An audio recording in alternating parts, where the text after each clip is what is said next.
Devendra.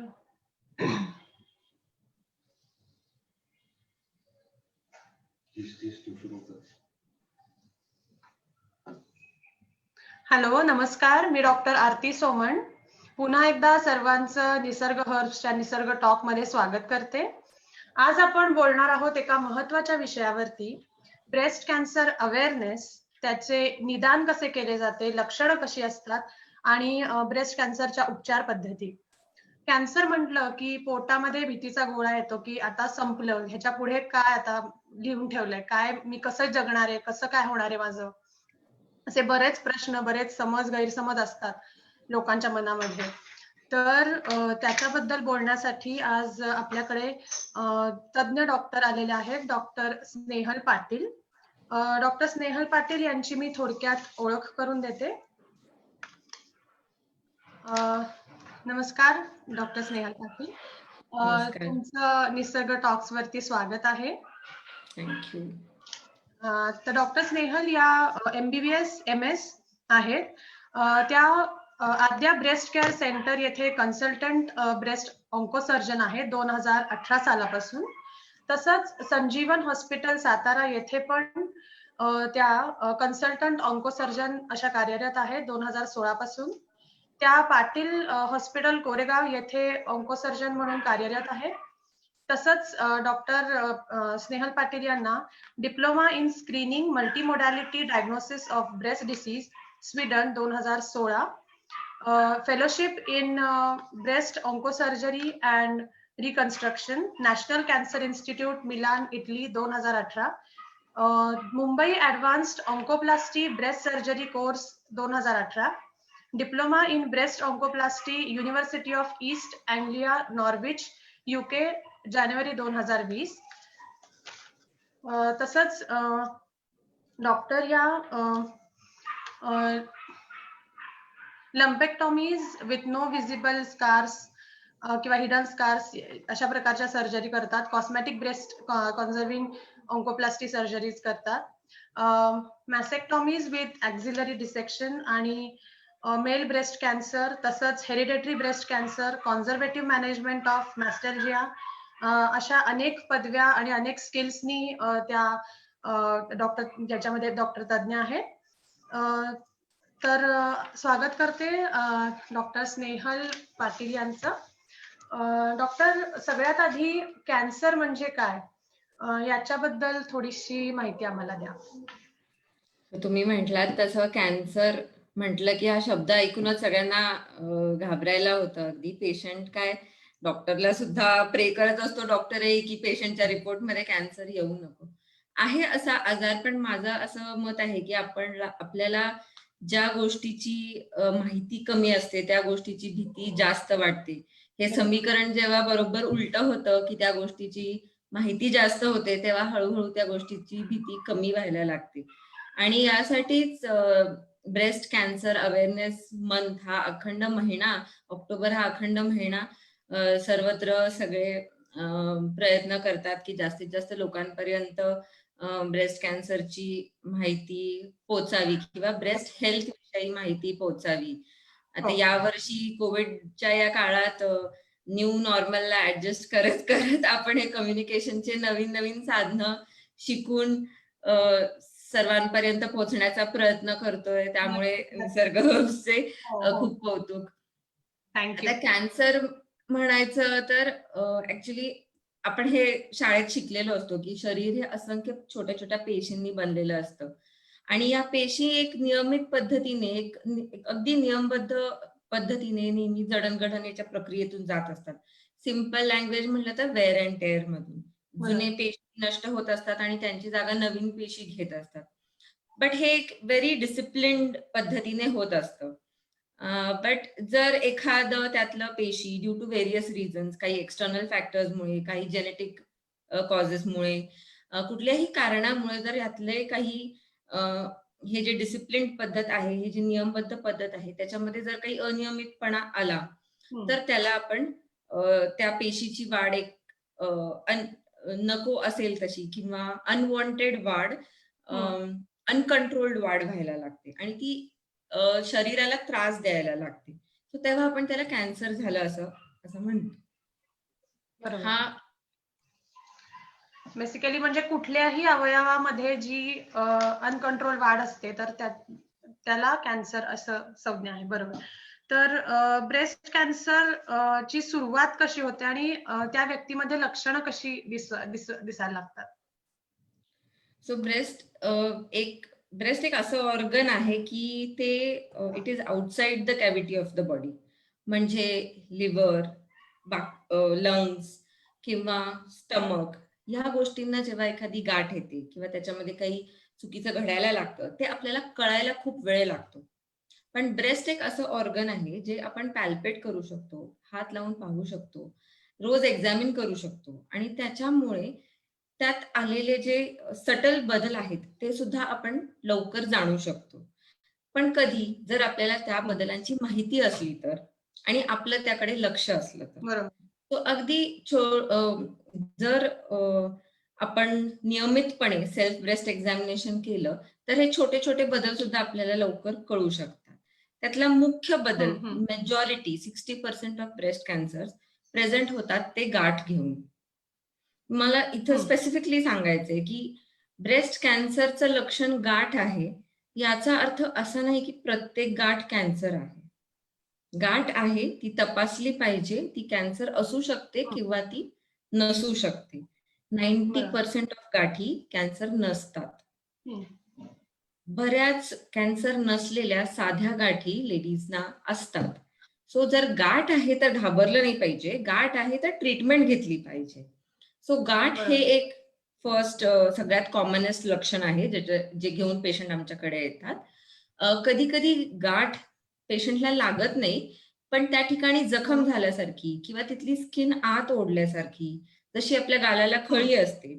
So जेव्हा ती गाठ स्किनच्या अगदी जवळ जवळ जवळ पोचते तेव्हा तिथली स्किन गाठीला चिटकते आणि आत ओढली जाते. सो जशी खळी पडते तशी स्किन आत ओढली जाते. तो त्याला रिट्रॅक्शन असं म्हणतो आपण. हं. हीच गोष्ट निप्पलच्या मागेही होऊ शकते.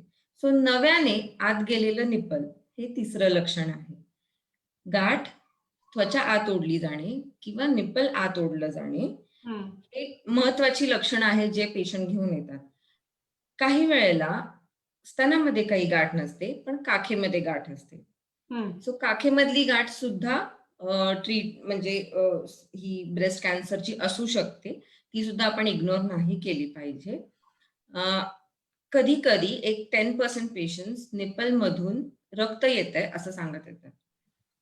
सो निप्पलमधून येणारं लिक्विड सुद्धा नव्याने आलेलं एकाच साईडने येणारं निप्पलमधलं लिक्विड हे इग्नोर नाही केलं पाहिजे. ते लगेच डॉक्टरकडे गेलं पाहिजे. सो लंप म्हणजे गाठ, त्वचा आत ओढली जाणे किंवा त्वचेवर जखम होणे, निप्पलमधून पाणी येणे किंवा निप्पल आत ओढलं जाणे किंवा काखेत गाठ होणे, हं. हे मेन लक्षणं आहेत. एक वेगळ्या प्रकारचा स्तनाचा कॅन्सर ज्याला आपण इन्फ्लेमेटरी ब्रेस्ट कॅन्सर असं म्हणतो, त्यामध्ये मात्र अखंड ब्रेस्ट, पूर्ण ब्रेस्ट सुजून लाल होतं. सो इट इज लाईक की ब्रेस्टला सूज आली आहे. हं. मे बी पेशंटला गाठ लागत नाही, मे बी अख्खं ब्रेस्टच गाठीसारखं लागतं, पण जे अच्छा. काय आहे ते ब्रेस्ट मध्ये गाठ नाही, एंटायर ब्रेस्टच सुजल्यासारखी दिसते. त्याला एक वेगळा टाईप म्हणतात इन्फ्लेमेटरी ब्रेस्ट कॅन्सर आणि हे थोडेसे अग्रेसिव्ह असतात. हं, सो हं. त्याच्याकडे पण दुर्लक्ष करून नाही चालत. हे बेसिक सिम्पटम्स आहेत. पण मी असा सल्ला देईन की आपल्या ब्रेस्टमध्ये काहीही नवीन बदल अचानक घडलेला जो आहे तो इग्नोर नाही केला पाहिजे. You should get clinical examination डॉक्टरकडून करून घेतलं पाहिजे. अच्छा.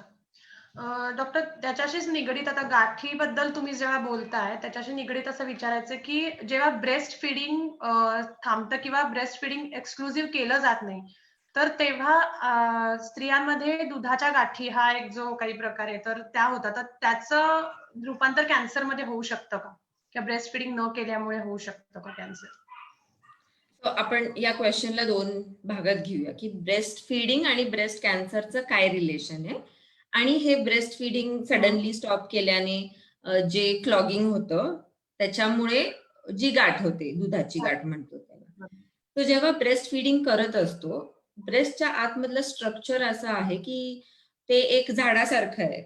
एक फांदी, त्याला फांदी, त्याला फांदी, असा फांद्या फुटलेल्या आहेत आणि शेवटी एक असा फुगा आहे ज्याच्यामधून दूध बनतंय आणि ते त्या पाईपलाईन मधून किंवा त्या सिस्टीम मधून ते बाहेर येते.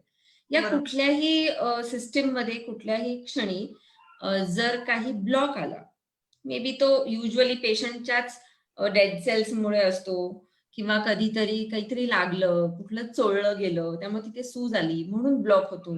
सो असं जर काही ब्लॉक आला किंवा पिलंच नाही बाळाने, समजा बाळाने पिलंच नाही, सडनली स्टॉप केला, तर तिथली ट्यूब सुजून किंवा बॅक प्रेशरमुळे सुजून ते ब्लॉक होऊ शकतं. जेव्हा असं होतं तेव्हा मागे दूध साठतं. ते तसंच साठलं तर ते इन्फेक्ट होतं. ओके. मग ते जेव्हा इन्फेक्ट होतं त्याला आपण दुधाची गाठ असं म्हणतो किंवा गॅलेक्टोसील असं म्हणतो. जरी इन्फेक्ट नाही झालं आणि साठून राहिलं तर गॅलेक्टोसील असं म्हणतो. या गोष्टीला वेगळ्या वेगळ्या ट्रीटमेंट्स आहेत. But somehow that milk needs to come out. म्हणजे सिरिंजने काढता येतं किंवा इन्फेक्ट झालं तर छोटी सर्जरी करावी लागते. But it needs treatment. आणि बिकॉज जर त्याच्यामध्ये इन्फेक्शन झालं तर ते पूर्ण बॉडीला अफेक्ट करू शकतं, म्हणून त्याच्याकडे दुर्लक्ष करून चालत नाही. सो ब्रेस्ट फीडिंगच्या दरम्यान ब्रेस्टची प्रॉपर केअर घेतली पाहिजे. खूप चोळणं इज नॉट गुड, कारण चोळून चोळून त्या ब्रेस्ट नाजूक टिश्यूला तुम्ही ट्रॉमा करताय. ती दुखापतच आहे एक प्रकार चोळणं हे. सो जर ब्रेस्टला जर मिल्क जास्त असलं किंवा ते तुम्हाला पिळून काढावं लागत असेल तर it is better to use breast pump. आणि जर तुम्ही चोळतच असला, जर तुम्ही पारंपरिक पद्धतीने चोळूनच काढत असला तर ऍटलिस्ट त्याला थोडंसं बर्फाने शेकलं पाहिजे, सो दॅट तो जो ट्रॉमा आपण कॉज केलाय त्याला थोडासा आराम पडेल. ओके. हे झालं दूध साठणं आणि दुधाचं गाठ होणे. बट जसं मी म्हटलं की ब्रेस्ट फिडिंग, तुम्ही म्हणलात की ती गाठ राहिली तर कॅन्सर होईल का, किंवा ब्रेस्ट फिडिंग आणि कॅन्सरचा काय संबंध आहे, तर हे बहुतांश लोकांना माहित नसतं. इवन मी सांगेन की डॉक्टर सुद्धा हे पेशंटला सांगायला विसरून जातात किंवा त्यावेळेस जेव्हा ब्रेस्ट फिडिंग होत असतं तेव्हा baby is the centre of focus आणि बेबीचं हेल्थ, बेबीचं खाणं पिणं त्याला मिळतंय का नाही, त्याचं वजन वाढतंय का नाही, हा सगळा फोकस असतो अखंड कुटुंबाचा, त्या डॉक्टरचा पण, सांगणाऱ्या नर्सचा पण ब्रेस्ट फिडिंग कुठेतरी आपण हे डोक्यात ठेवून त्या आईपर्यंत हे पोहोचवलं पाहिजे की ब्रेस्ट फिडिंग हे तुझ्यासाठी प्रोटेक्टिव्ह आहे against breast cancer. So breast feeding जितका काळ आपण जास्त करतो तितका काळ बॉडीमध्ये इस्ट्रोजन, प्रोजेस्ट्रॉन चे लेवल्स असे राहतात की ब्रेस्ट कॅन्सर टळू शकतो. ओके. सो जितका काळ बॉडीमध्ये इस्ट्रोजन, प्रोजेस्ट्रॉन कमी आहे तितका काळ पेशंटला किंवा त्या व्यक्तीला प्रोटेक्शन आहे ब्रेस्ट कॅन्सर पासून. तो प्रत्येक डिलिव्हरी नंतर ब्रेस्ट फिडिंग कमीत कमी 1 वर्ष इज व्हेरी इम्पॉर्टंट. यामध्ये फक्त आईच्याच डोक्यात हे घालणं महत्वाचं नाहीये, बिकॉज आज काळ बदललाय. आफ्टर 3 मंथ्स आईला मे बी जॉबला जायची गरज आहे किंवा 6 मंथ्स नंतर जायची गरज आहे. अशा वेळेस नुसतं तिला तू जॉब सोडून घरी बस हा मे बी तिच्याकडे ऑप्शन नाहीये आणि त्या कारणाने मे बी ती ब्रेस्ट फिडिंग स्टॉप करणार असेल. पण अशा वेळेस घरातल्यांनी, हजबंडनी किंवा सासू सासऱ्यांनी किंवा आईने त्या मुलीच्या काहीतरी करून मदत केली पाहिजे. दूध काढून ठेवता येतं किंवा जे काही दुसरे मेथड्स आहेत की तिला आपण सपोर्ट करू, तिला त्याच्यामधनं पॉझिटिव्ह तिच्या हायड्रेशनची काळजी घ्या, so that if she is hydrated the milk will not stop. So असं करून जे काही तिला सपोर्टची गरज आहे ब्रेस्ट फिडिंग कंटिन्यू ठेवण्यासाठी हे तिला आपण मदत केलीच पाहिजे.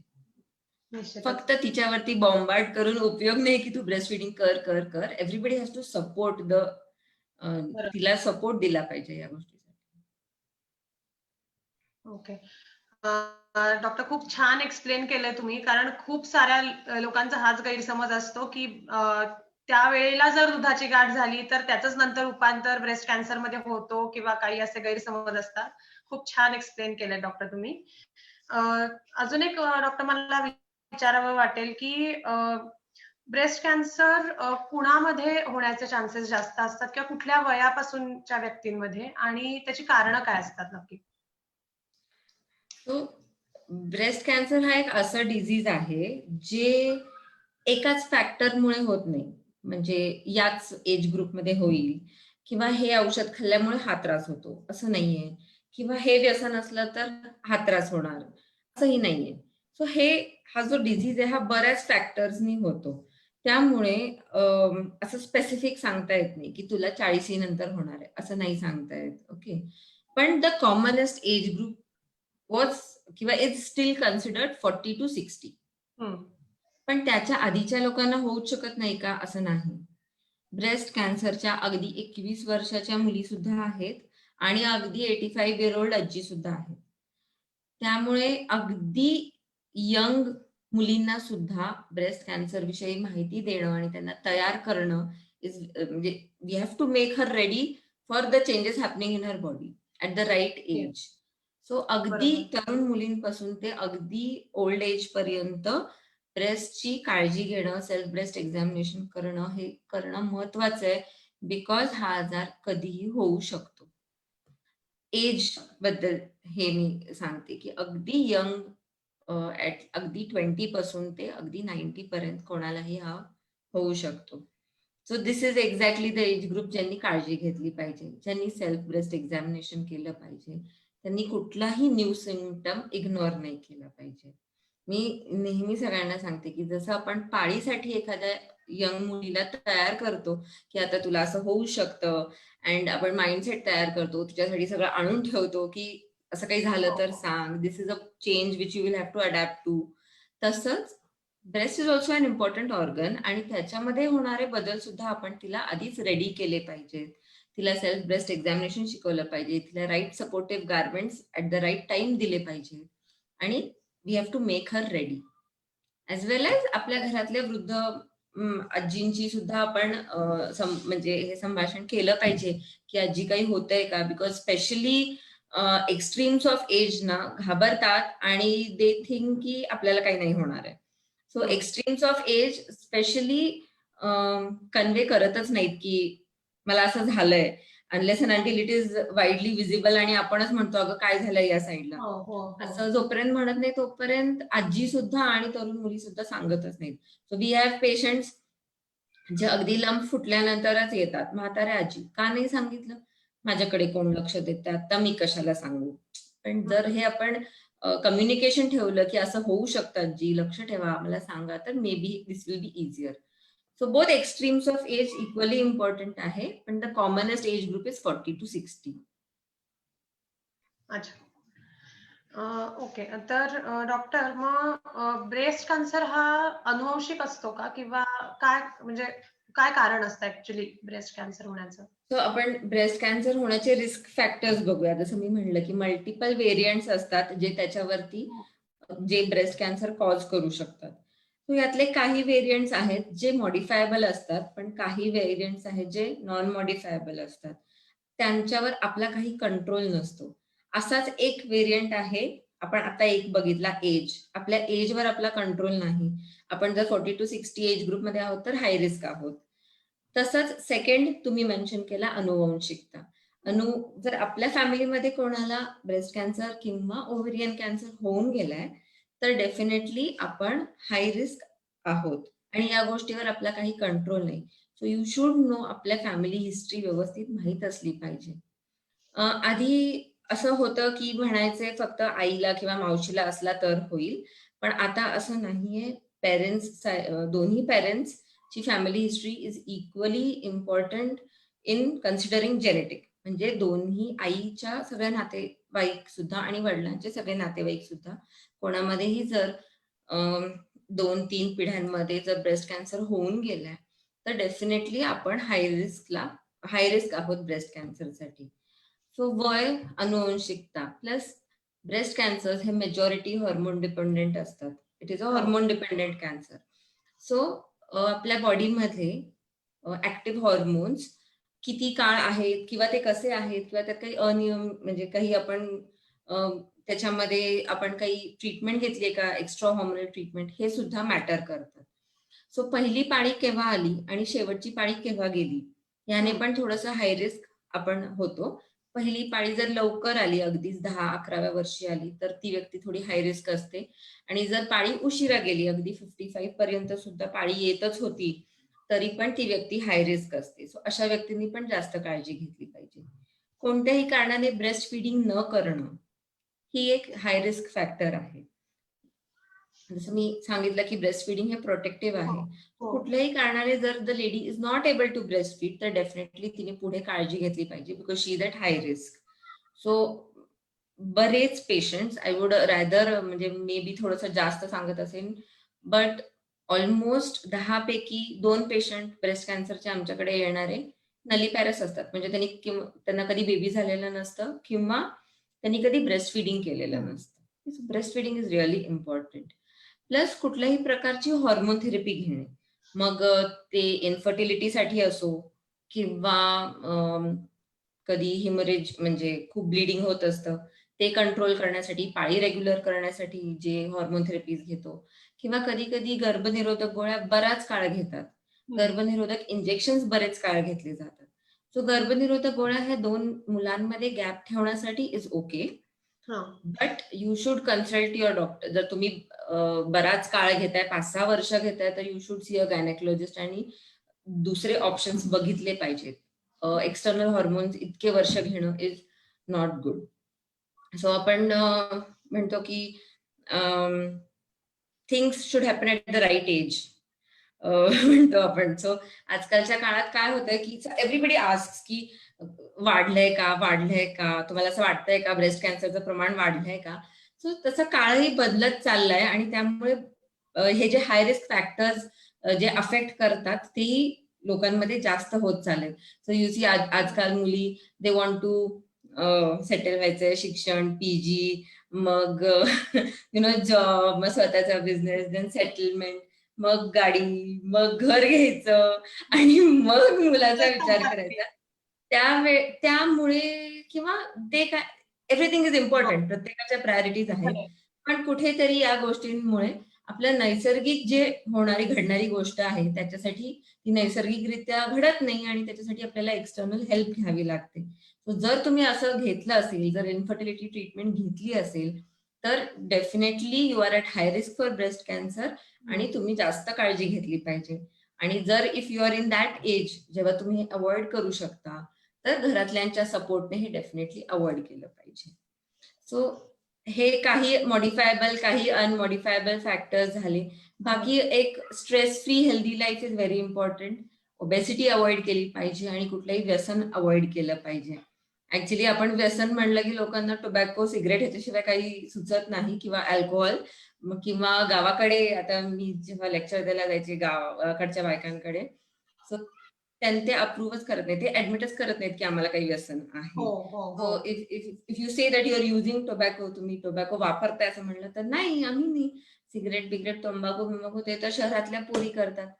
It is not like that. लोकांना म्हणजे हे माहीतच नाहीये किंवा मान्यच करायचं नाहीये की कितीही तंबाखू जाळली, त्याची किती काळीकुट्ट मिसरी केली तरी त्यातलं निकोटीन मरत नाहीये. It is still there, it is still going to harm your body. मिसरी हे व्यसन आहे, हे बायका ऍडमिटच करत नाहीत. सो मी नेहमी सांगते की तुम्ही एका बाईला मिसरी सोडायला लावा, हे फार मोठं यश आहे ऍक्च्युली.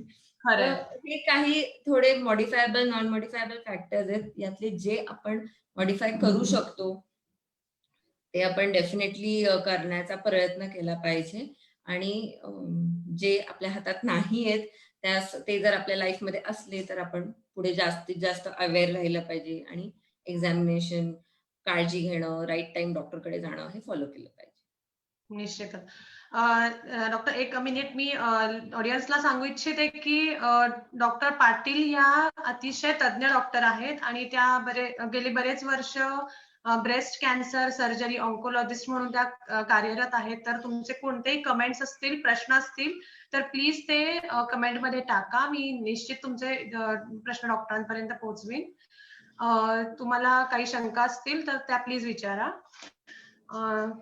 तर मॅडम, मला अजून एक प्रश्न असा विचारायचा आहे की ब्रेस्ट कॅन्सर हा टाळण्यासाठी काही उपाययोजना करता येऊ शकतील का, किंवा काय प्रिकॉशन्स घेता येऊ शकतील का? सो आता आपण पाहिलं की ब्रेस्ट कॅन्सर कॉज करणाऱ्या गोष्टी भरपूर आहेत आणि त्यातल्या बऱ्याचशा गोष्टी आपल्या कंट्रोलमध्ये नाहीत, राईट. जर आपल्याला माहित असतं की या गोष्टीमुळे ही गोष्ट होते तर आपण ही अवॉइड केली ती लाईफ मधून काढून टाकली तर हे होणार नाही. पण ब्रेस्ट कॅन्सरचे जे पॉझिटिव्ह एजंट्स आहेत ते आपण ब्रेस्ट लाईफ मधून काढून नाही टाकू शकत. ओके, सो बरोबर. अनुवंशिकता हे आपण लाईफ मधून काढून नाही टाकू शकत. नाही शकू शकत. So that is why we see that breast cancer is not a preventable disease.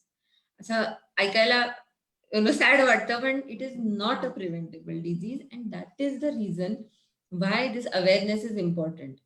जर त्याच्यावर एखादी लस असती, गव्हर्नमेंटनी लस काढली असती, vaccinated, everybody is safe, it is not possible. म्हणून अवेअरनेस, म्हणून the person herself should be aware की मी काय केलं पाहिजे. बरोबर. तुम्ही नेहमी म्हणते की प्रिव्हेंटेबल नाहीये, बट इज डिझीज प्रिव्हेंटेबल नाहीये, हा हाफ द स्टेटमेंट आहे. Breast cancer is not preventable, but it is completely curable if diagnosed in the right stage. जर आपण त्या गाठीला, त्या आजाराला योग्य त्या स्टेजला पकडलं, कॅच केलं, तर पूर्णपणे नॉर्मल लाईफ आपण जगू शकतो ट्रीटमेंट संपल्यानंतर. So it is completely curable. फक्त क्युअर करण्यासाठी सर्वात महत्व आहे डिझीजचं स्टेज. आम्ही त्याला अर्ली डायग्नोसिस असं म्हणतो. हे काही फार सोपं आहे समजायला. गाठ जितकी छोटी आहे तितकीच स्टेज छोटी आहे. जितकी स्टेज कमी आहे तितकंच ट्रीटमेंट सोपी आहे आणि तेवढीच ट्रीटमेंट जास्त फ्रुटफुल आहे. म्हणजे ट्रीटमेंटला यश मिळणार आहे तेवढंच जास्त. म्हणूनच early diagnosis is what is important. आणि या पूर्ण ब्रेस्ट कॅन्सर मंथ, अवेअरनेस मंथचा फोकस हा अर्ली डायग्नोसिस शिकवण्यावरती असतो. सो जेव्हा आपण म्हणतो की ब्रेस्ट कॅन्सर अवेअरनेस करायचं, इट डज नॉट मीन की तुम्हाला कधी कॅन्सर होऊच नाही असं काहीतरी आम्ही देणार किंवा असं काहीतरी वी कॅन डू, असं नाहीये. What we can do is make people aware about the organ and the disease. आपला ऑर्गन आणि त्याच्यामध्ये होणारे प्रॉब्लेम्स जर लोकांना कळले तर ते प्रॉब्लेम्स ते लवकर कॅच करतील. आता सिंपल कन्सेप्ट आहे की चेहऱ्यावरचा तीळ नवीन आलेला 13व्या वर्षी सुद्धा मुलीला लगेच कळतो, 10 वर्षाच्या मुलीला पण लगेच कळतो. तो का कळतो? कारण ती रोज आरशात बघते. Isn't it? आपण रोज आरशात बघतो आणि त्यामुळे आपल्याला तो तीळ नवीन आलेला लगेच कळतो. Imagine 13-14 year old girl, mummy new pimple, isn't it? So तोच या सिंपल कन्सेप्टने सुरू झाला होता. दॅट समवन जर कोणी आपल्या ब्रेस्टकडे नियमितपणे लक्ष देतं तर डेफिनेटली त्याच्यामध्ये घडणारा बदल पेशंटला लवकर कळेल. सो रिसर्चने हे सिद्ध केलं गेलं की someone who does self breast examination every month, म्हणजे नियमितपणे जो व्यक्ती स्वतःचं स्तन तपासतो त्या व्यक्तीला अगदी छोट्यातली छोटी गाठ, अगदी 1 सेंटीमीटर 1.5 सेंटीमीटरची सुद्धा, म्हणजे स्टेज 1 मधली गाठ लवकर सापडते. आणि तेच जो व्यक्ती कधीच आपले स्तन तपासत नाही त्यांना जोपर्यंत ती गाठ 4-5 सेंटीमीटरची होत नाही, ऑब्व्हियस होत नाही, हाताला डायरेक्ट लागत नाही, तोपर्यंत ती त्यांना कळत नाही. डेफिनेटली 1-1.5 सेंटीमीटरची गाठ ट्रीट करणं इज इझियर किंवा पेशंटला त्यातून यश जास्त येणार आहे, पुढची लाईफ जास्त डिझीज फ्री राहणार आहे. सो या कन्सेप्टने हे सेल्फ ब्रेस्ट एक्झामिनेशन किंवा स्वस्तन तपासणी हे सुरू केलं गेलं आणि हेच आहे the first step to staying away from or the first step to leading a good life with or without breast cancer. ते आपल्याला लाईफमध्ये हो किंवा न हो, but if you are taking care of your self by doing self breast examination every month, then it will not cause you your life. Breast cancer will not तुम्हाला तो जेवढा त्रास द्यायचा ते प्लॅन करून येतं ना तेवढं नाही देऊ शकत, because you cot it very early before it troubles your body. असं सेल्फ ब्रेस्ट एक्झामिनेशन ही एक अत्यंत सोपी, घरी 5 मिनिटात करणारी तपासणी आहे जी सर्व महिलांनी शिकावी. प्रत्येकीच्या ओळखीतल्या प्रत्येक महिलेला शिकवावी. It is very easy. If you just type self breast examination कोणत्याही साईट वरती, तुम्ही युट्यूब इझिएस्ट सगळ्यांकडे अवेलेबल आहे, युट्यूब वरती टाईप केलं तर सुंदर व्हिडिओज आहेत ज्याच्यामधून आपण हे शिकू शकतो. अगदी सोपी आहे, रोज करायची नाहीये. सेल्फ ब्रेस्ट एक्झामिनेशन महिन्यातून एकदा करायचंय प्रत्येक महिलेने. पहिली पाळी आलेल्यापासून ते जीवनाच्या शेवटपर्यंत. महिन्यातून एकदाच करायचं. मी युजुअली सांगते की पाळीच्या आधी ब्रेस्ट हेवी होतात थोडी, आपण सगळ्यांनी नोटीस केलं असेल. सो आणि जेव्हा पाळी निघून जाते 5व्या-6व्या दिवसानंतर ते एकदम हलके होतात. So that is the time जेव्हा तुम्ही व्यवस्थित एक्झामिन करू शकता. सो पाळीचा पहिला दिवस जर डे 1 धरला तर डे 5 टू डे 10 मध्ये तुम्ही चेक करा, सेल्फ ब्रेस्ट एक्झामिनेशन करा. आणि ज्यांना पाळी येत नाही, ज्यांची ऑपरेशन झालंय किंवा जे पाळी निघून गेली आहे, they are more than 55 years of age, त्यांनी कुठलाही एक दिवस ठरवा. ती 1 तारीख असो किंवा एनिथिंग, तुम्ही चतुर्थी वगैरे करत असाल तर तो दिवस असो, पण कुठला तरी एक डिसिप्लिननी एक दिवस ठरवा जेव्हा सेल्फ ब्रेस्ट एक्झामिनेशन हे करायचंच आहे. ओके. आपण या ग्रुपमध्ये नंतर सेल्फ ब्रेस्ट एक्झामिनेशनचा एखादा लिंक शेअर करू आपण, सो दॅट हो, निश्चितच इझिली अवेलेबल होईल. एखादी लिंक आम्ही नक्की शेअर करू पेज वरती. डॉक्टर, मला असं विचारायचंय की ब्रेस्ट कॅन्सर जसं की हॉर्मोन्सशी निगडीत आहे, तर तो ब्रेस्ट कॅन्सर आणि सर्व्हायकल कॅन्सर हे दोन्हीही एकाच व्यक्तीमध्ये होण्याचे जास्त चान्सेस असतात का, किंवा दोन्ही इंटर रिलेटेड असतात का? ओके. सो ब्रेस्ट कॅन्सर बद्दल आपण बोलतोय आणि गर्भाशयाशी किंवा बाकीच्या फिमेल ऑर्गन्सशी रिलेटेड 2 मुख्य प्रकारचे अजून कॅन्सर असतात. So one is cervical. Okay. Cervical cancer म्हणजे गर्भाशयाच्या मुखाचा कॅन्सर, गर्भाशयाच्या तोंडाचा, त्याला सर्व्हिक्स म्हणतात आणि तो सर्व्हायकल कॅन्सर आहे. Actually, cervical cancer is the second commonest cancer troubling women in India सध्या. ब्रेस्ट कॅन्सर इज नंबर 1, त्यात पण नंबर 1 आहे उगीच. Second is cervical cancer. आता हे दोन्ही नावं एकत्र घेतली जातात बिकॉज ह्यांचं इन्सिडन्स खूप जास्त आहे आणि हे खूप जास्त प्रमाणात आहेत. पण ऍक्च्युली फिजिओलॉजिकली जर बघितलं गेलं तर सर्व्हायकल कॅन्सर आणि ब्रेस्ट कॅन्सरचा काही संबंध नाही. ब्रेस्ट कॅन्सरचा संबंध कशाशी आहे तर ओव्हेरियन कॅन्सरशी. ब्रेस्ट कॅन्सर आणि ओव्हेरियन कॅन्सर काही असे जीन्स आहेत ज्याच्याशी हे दोन्हीही कॅन्सर निगडीत आहेत. सो आपण BRCA, ब्राका जीन 1 आणि ब्राका जीन 2, हे 2 जीन्स आहेत ज्याच्यामध्ये ब्रेस्ट कॅन्सर, ते जर तुमच्यामध्ये असले तर ब्रेस्ट कॅन्सर होण्याचे चान्सेस हे जास्त आहेत आणि ओव्हेरियन कॅन्सर हे होण्याचे चान्सेस जास्त आहेत. सो तुम्हाला अँजेलिना जोली सिंड्रोम माहिती असेल. सो इन 2012 अँजेलिना जोलीने न्यूज मध्ये सगळीकडे होतं, she chose to make it public, she chose की मला हे सगळ्यांना सांगायचं. So she is a BRCA gene 1 carrier आणि she is a BRCA gene carrier आणि त्यांनी हा आजार मला होऊ नये म्हणून रिस्क रेड्युसिंग सर्जरीज करून घेतल्या. अजून आपल्या इथे इतकं होत नाही बिकॉज आपण अजून जेनेटिक टेस्टिंगच एवढं करत नाही. आता थोडंसं ते इझिली अवेलेबल झालंय आणि आता करायला लागलोय. सो त्या रिस्क रेड्युसिंग सर्जरीज इन्व्हॉल्ड दोन्ही नॅचरल ब्रेस्ट काढणे आणि तिथे इम्प्लांट्स घालणे आणि ओव्हरीज काढून घेणे. दिस इज समथिंग जे जर जेनेटिकली आपण पॉझिटिव्ह असलो आणि फॅमिली कम्प्लीट असली तर यू कॅन, म्हणजे the person can do it.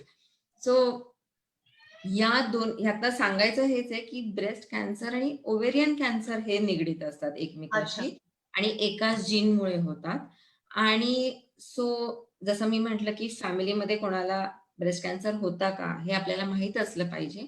तसंच फॅमिलीमध्ये कोणाला ओव्हेरियन कॅन्सर होता का, पोटामध्ये अंडाशयाला काही गाठ होती का, हे सुद्धा आपल्याला माहिती असलं पाहिजे बिकॉज हे दोन्ही सेम जीन्समुळे होतात.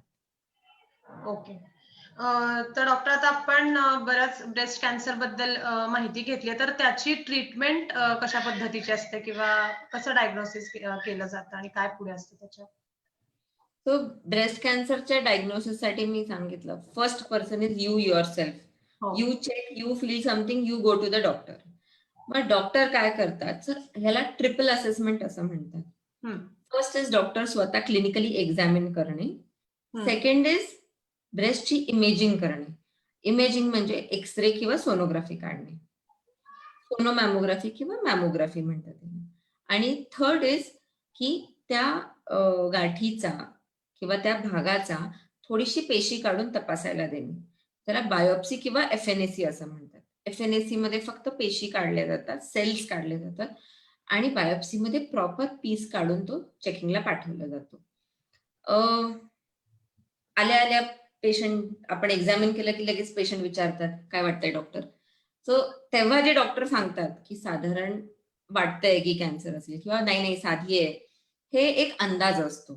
क्लिनिकल एक्झामिनेशन इज ओन्ली 60% सांगण्याची, म्हणजे 60% टाइम्स किंवा 60% अंदाज येतो असं समजा.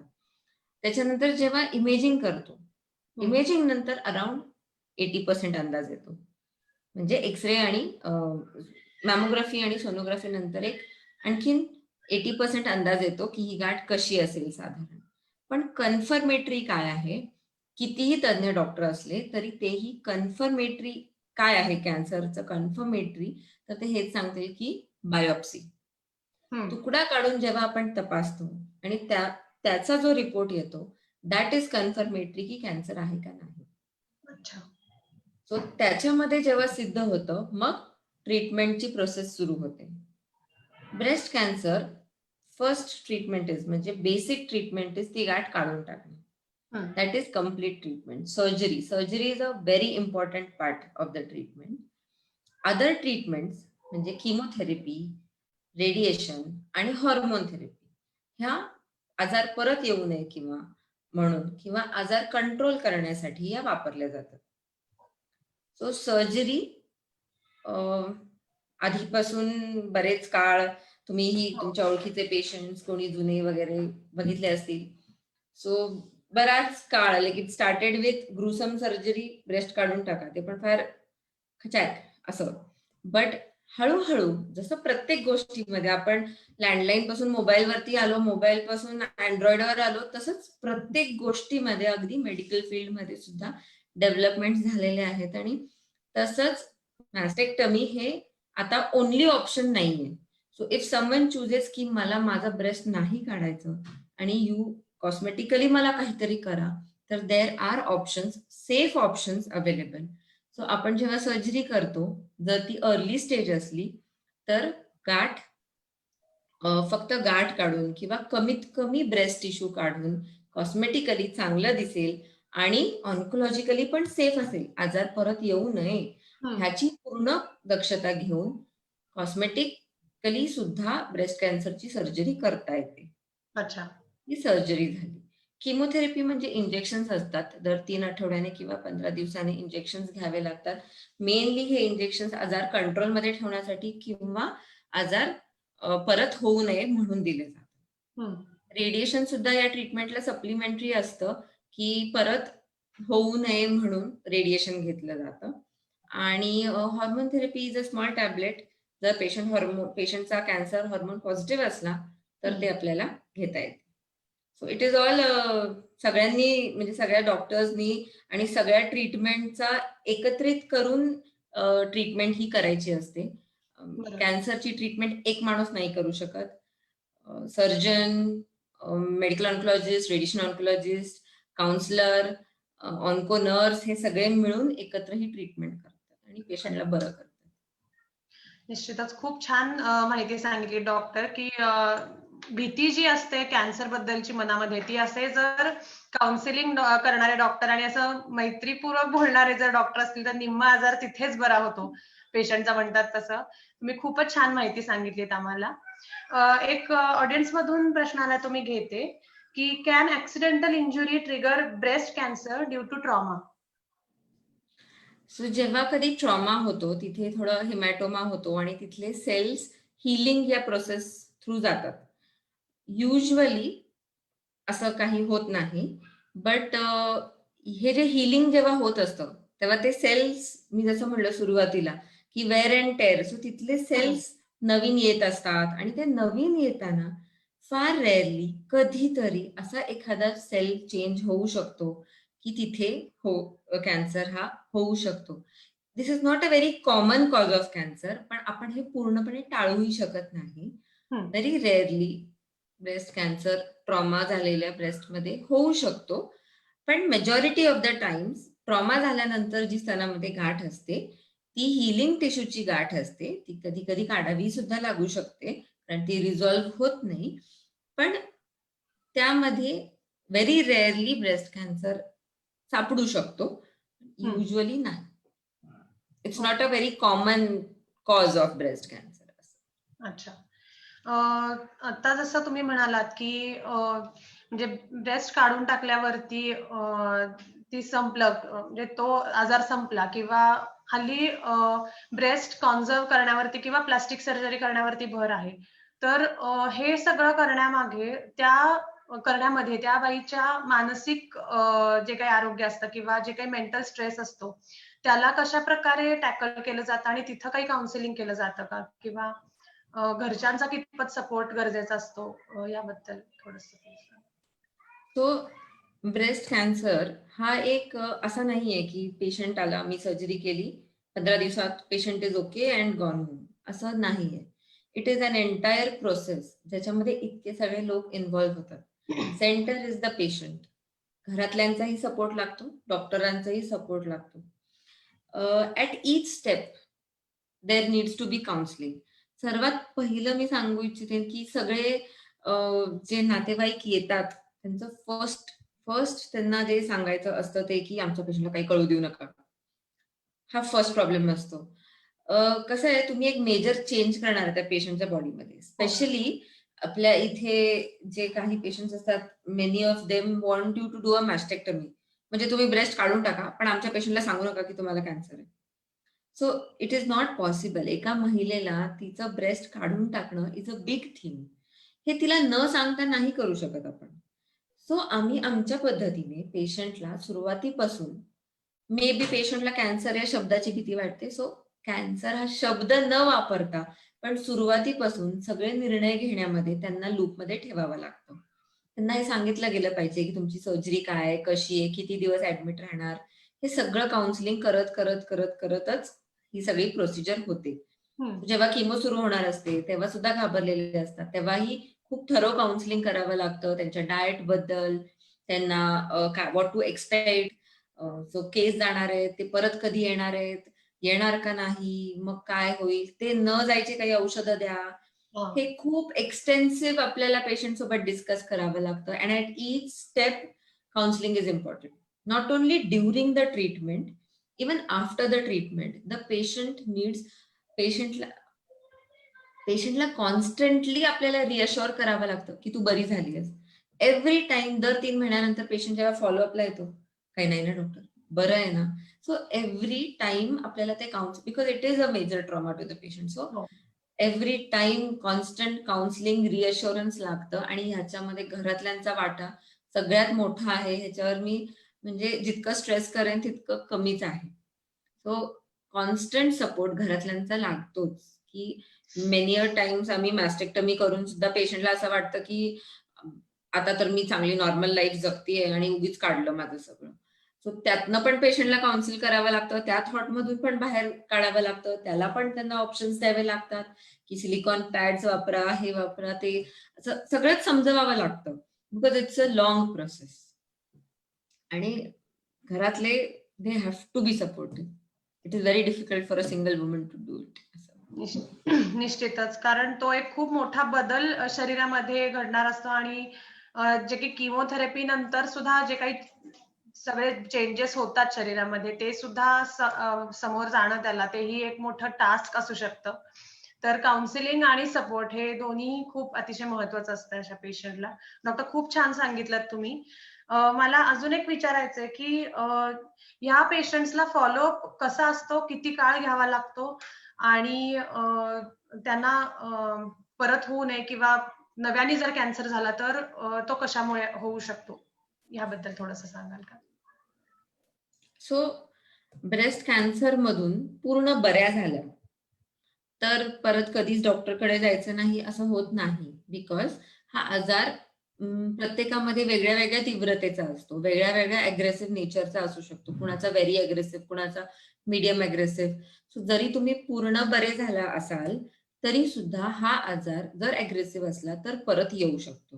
हा आजार परत येण्यामध्ये युजली मॅक्झिमम लोक ज्यांना परत येतो त्यांना फर्स्ट 3 इयर्स मध्ये परत येतो. सो फर्स्ट 3 इयर्स फॉलोअप थोडा स्ट्रिंजेंट असतो, की दर 3 महिन्याला आम्ही पेशंटला भेटतो, एक्झामिन करतो आणि जर काही वाटलं तर परत टेस्ट करतो. फर्स्ट 3 इयर्स साठी. त्याच्यानंतरचे 2 वर्ष हाच फॉलोअप आपण दर 6 महिन्यांनी करतो आणि त्याच्यानंतरचे 5 वर्ष जेव्हा की रिकरन्स रेट अगदी कमी असतो तेव्हा आपण दरवर्षी ही टेस्ट करतो किंवा पेशंटला आपल्याकडे दरवर्षी भेटायला बोलवतो. त्याच्यानंतर 10 इयर्स नंतर मात्र आम्ही पेशंटला सांगतो की जर तुम्हाला काही त्रास झाला तर या, अदरवाईज मेनी अ टाइम्स पेशंटला फॉलोअप इज व्हेरी रिअश्युरिंग की तुम्हाला दाखवायला आलो, त्यातच त्यांना आनंद असतो. सो अशा पेशंट्सना आम्ही दरवर्षी बोलवतो. फॉलोअप मध्ये काही तपासण्या कराव्या लागतात दर वर्षातून एकदा, की परत तर नाही होते म्हणून बघण्यासाठी. त्या फुल बॉडीसाठी असू शकतात किंवा फक्त ब्रेस्टसाठी, पर पेशंट ते डिपेंड करतात. सो असा फॉलोअप त्यांना ठेवावा लागतो, but it is just to reassure की एव्हरीथिंग इज गोइंग फाईन असं. अच्छा. आणि या पेशंटला डॉक्टर तुम्ही कशा प्रकारचा आहार विहार किंवा लाईफस्टाईल कशी ठेवायला सांगता किंवा कसा ठेवावा या लोकांनी?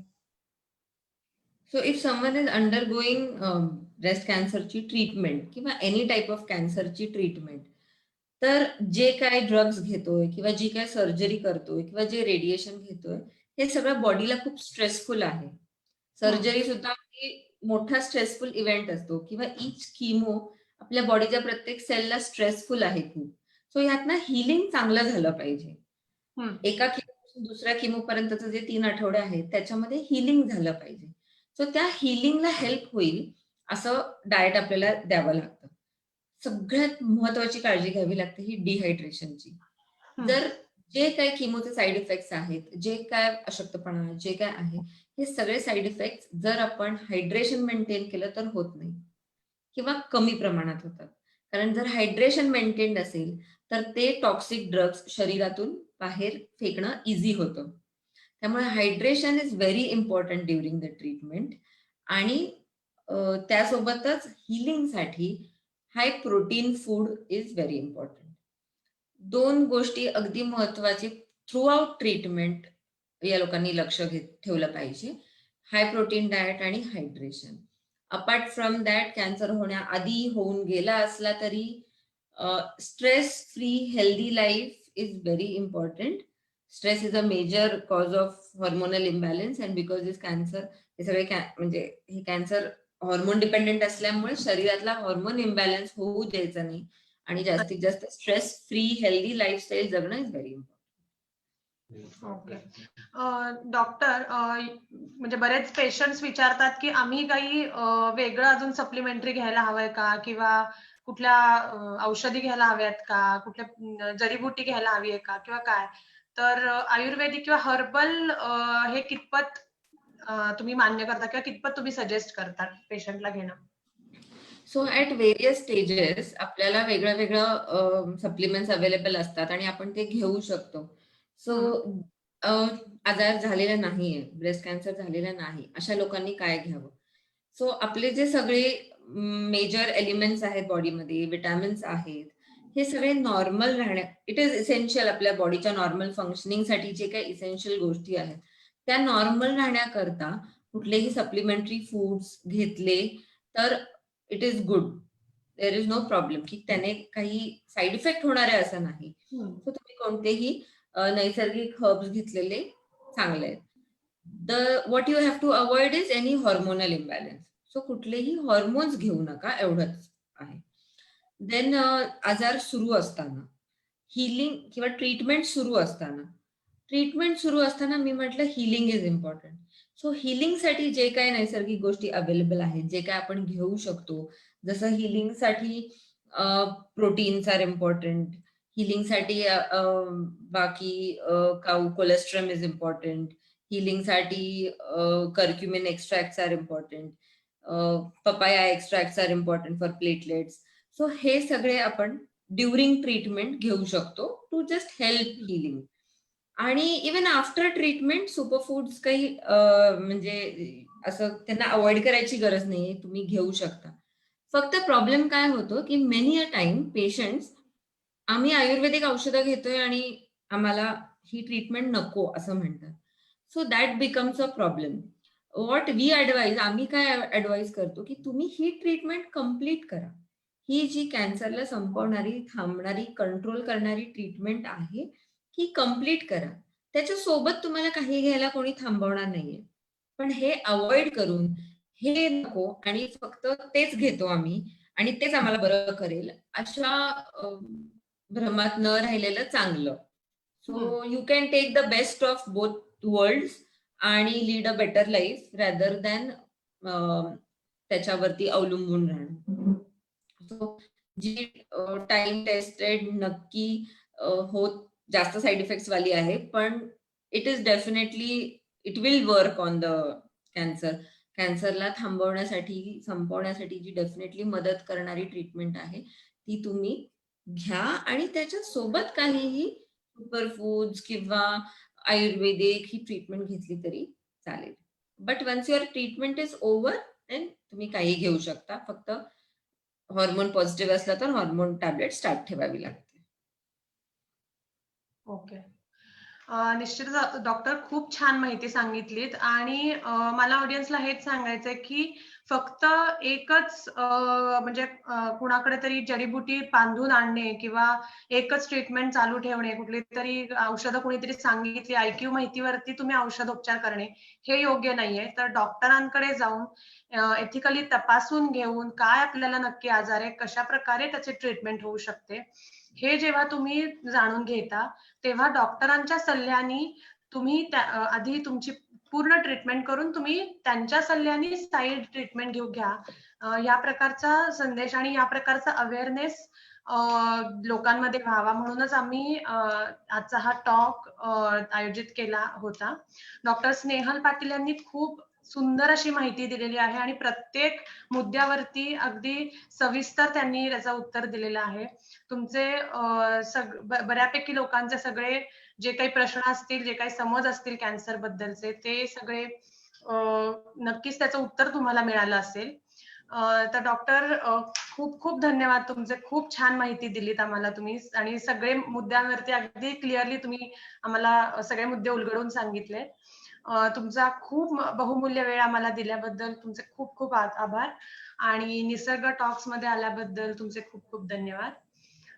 परत एकदा तुमचे या टॉक मध्ये येण्यासाठी मी तुम्हाला पुन्हा एकदा रिक्वेस्ट करीन की अजून काही कॅन्सर बद्दलची माहिती किंवा ब्रेस्ट कॅन्सर अवेअरनेस साठी पुन्हा एकदा टॉक आपण निश्चित करू आणि जरूर, थँक्यू जरूर. सो आणि थँक सो मच मला इथे बोलावल्याबद्दल. हा एक डेफिनेटली जास्त नवीन नवीन कम्युनिकेशन आपण शिकतोय आणि जास्तीत जास्त लोकांपर्यंत जर आपण हे अवेअरनेस, सेल्फ ब्रेस्ट एक्झामिनेशन हे पोहोचवू शकलो तर लोकांना डेफिनेटली भीती कमी होईल, निश्चितच. माहिती वाढेल आणि ती डेफिनेटली युजफुल राहील. मला शेवटी एवढंच म्हणायचंय की ब्रेस्ट कॅन्सर जर व्यवस्थित अर्ली स्टेजमध्ये सापडला तर तो पूर्णपणे क्युरेबल आहे. हे सुद्धा लोकांपर्यंत पोहोचलं पाहिजे. कॅन्सरच्या ट्रीटमेंटची त्रास झाला हेच सगळे सांगतात. पण मोर अँड मोर कॉन्करर्स ज्यांची ट्रीटमेंट संपलेली आहे, त्यांनी सुद्धा, डॉक्टरांनी सुद्धा सगळीकडे हे पोहोचवलं पाहिजे की ट्रीटमेंट पूर्ण घेतली तर पुढची लाईफ अगदी छानरित्या normal life, full family life व्यवस्थित आपण छान जगू शकतो. त्यामुळे या आजाराला न घाबरता बरोबर योग्य वेळेत डॉक्टरकडे पोहोचून ट्रीटमेंट घेणं महत्वाचं आहे. निश्चितच thank you, doctor. Thank you. Yes, thank you so much. आम्ही पेजवरती नक्कीच लिंक शेअर करू ज्याच्यामध्ये सेल्फ ब्रेस्ट एक्झामिनेशन करता येईल आणि डॉक्टरांचा नंबर ह्याच्यावरती शेअर करू. तसंच डॉक्टर ह्या आद्या ब्रेस्ट कॅन्सर सेंटर इथे त्या ऑन्कोसर्जन म्हणून कार्यरत आहेत. तर त्यांचा पत्ता व त्यांचा कॉन्टॅक्ट नंबर या लिंक मध्ये आम्ही शेअर करू. निश्चित तुम्हाला डॉक्टर या कोणत्याही क्वेरीज असतील, कोणताही प्रश्न असतील तर त्याचं निश्चित उत्तर देतील आणि पुन्हा एकदा भेटू आपण पुढच्या रविवारी निसर्ग टॉक्स मध्ये याच वेळेला अशीच एक नवीन मुलाखत घेऊन. Thank you so much. Thank you. Thank you doctor. करायचं